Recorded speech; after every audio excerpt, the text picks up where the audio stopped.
qu'est-ce que j'ai aimé dans la forme du théâtre? Je pense qu'à l'époque, quand je commence ce métier, j'avais sans doute pas la même réponse que j'aurais aujourd'hui. À l'époque, c'est une révélation.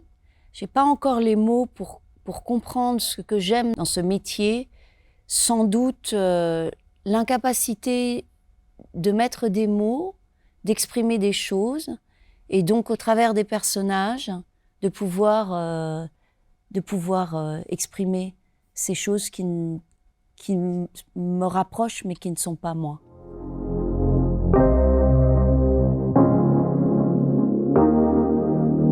C'est comme une respiration, un oxygène. C'est-à-dire je vis littéralement, je me nourris et je vis au travers des artistes. Je ne peux que être meilleure actrice en me nourrissant d'art. Mais ça va de la littérature à la peinture, à la musique. Mais je dirais aussi l'artisanat, puisque c'est lié, en fait, les deux sont indissociables. C'est-à-dire que quand on rencontre des artistes contemporains, forcément, on est lié très vite à l'artisanat. Et on voit à quel point aujourd'hui, dans le monde dans lequel on est en train de rentrer, qui est un monde qui est quand même... Il y a une espèce de fracture entre ce qui est mené par, je dirais, la robotisation, les algorithmes, et puis, de l'autre côté, de revenir à l'essentiel, c'est-à-dire à la matière première. Le luxe est en train aussi de s'associer beaucoup à l'art contemporain, donc la réflexion du monde, et en même temps l'artisanat. Que ce soit la mode, essentiellement, on le voit bien, ce mouvement dans la mode en tout cas.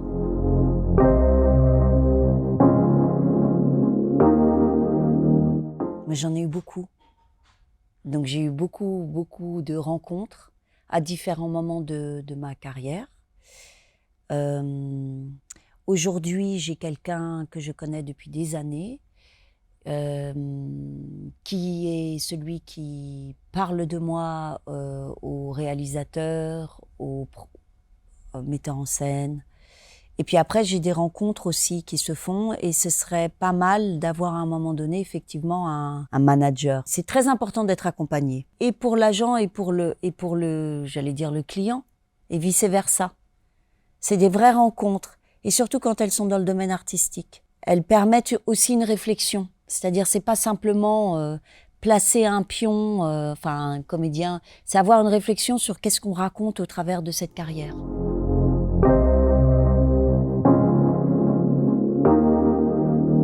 Moi, je dirais que cet étudiant, dans sa formation, a besoin de s'ouvrir à toutes les disciplines, a besoin de se frotter à différents postes, essayer dans les théâtres, mais même voir parfois, je veux dire, être ouvreuse ou ouvreur dans un théâtre permet de savoir comment fonctionne un théâtre, qu'est-ce qu'on peut améliorer, tous les postes sont bons à prendre. Le fait de commencer par des petits boulots, en mode ou ailleurs, permet si on a le sens de l'observation, permet de mieux comprendre comment les choses fonctionnent et après de mieux gérer son entreprise. Mais gérer son entreprise, ça peut être aussi savoir être en contact avec des artistes. Donc moi, je conseillerais aux étudiants, mais comme je conseillerais aux étudiants, on peut faire une école de manager et puis tout d'un coup devenir soi-même artiste. C'est pas inintéressant aussi. Je pense que votre génération a beaucoup de chance, c'est de pouvoir faire beaucoup de choses en même temps. La mienne était beaucoup plus cloisonnée. Et puis avoir la curiosité et la soif de ce que veut dire en fait, qu'est-ce que voudrait dire manager et qu'est-ce que voudrait dire culture.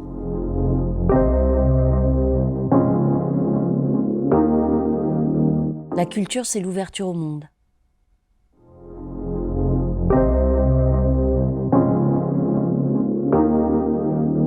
Moi, je crois en la collectivité.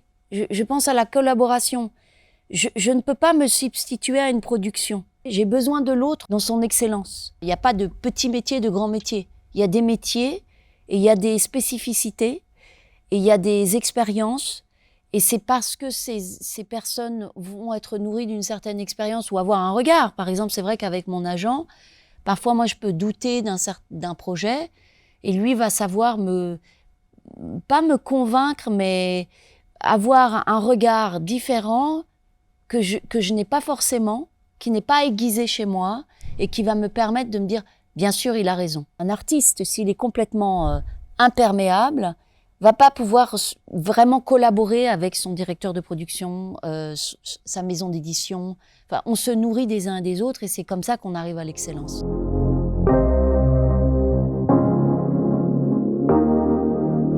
Et on a quand même subi des grosses épreuves individuelles et collectives. On est dans une période en plus électorale, donc très compliquée. Je me suis dit, c'est une excellente chose que de revenir dans une comédie et de pouvoir être avec le public à Paris et de vivre ce spectacle. J'avais pas tellement de doutes, mais je ne pouvais pas m'attendre à ce point-là à ce triomphe.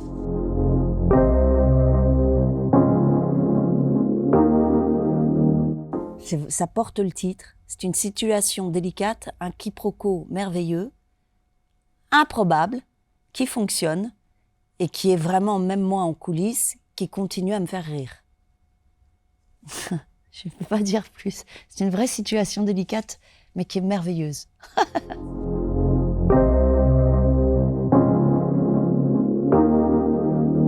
Oh, il y en a plusieurs.